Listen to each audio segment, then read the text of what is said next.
Masih ingat Enzo Ali, taruna akmil keturunan Prancis, kini berpangkat Letda TNI di pundak. Enzo Ali yang merupakan pemuda warga negara Indonesia, WNI keturunan Prancis sempat diragukan ketika memutuskan masuk Akademi Militer TNI. Kisah Enzo Ali ini menjadi topik hangat perbincangan publik pada tahun 2019 lalu.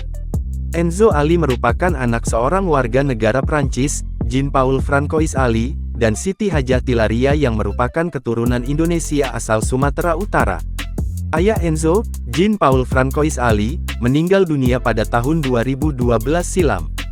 Kehidupan kecil Enzo Ali dihabiskan di Prancis.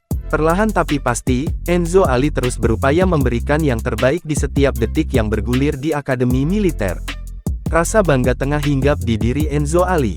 4 tahun berlalu, Enzo Ali mampu membuktikan diri. Ya, Enzo Ali kini lulus dari Akademi Militer TNI. Tangis bahagia Enzo Ali semakin bertambah saat dirinya masuk dalam barisan upacara para perwira muda TNI Polri yang dilantik Presiden Jokowi di Istana Merdeka, Jakarta, Rabu, tanggal 26 Juli tahun 2023.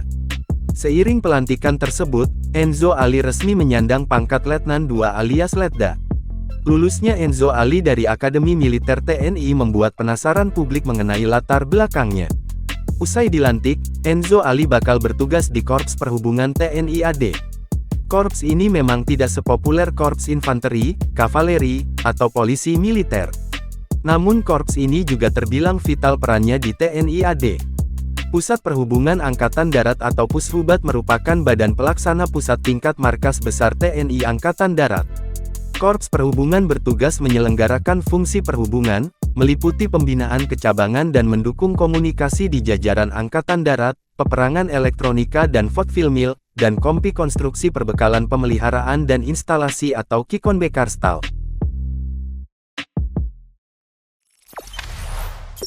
Jangan lupa subscribe, share, komen, dan like ya!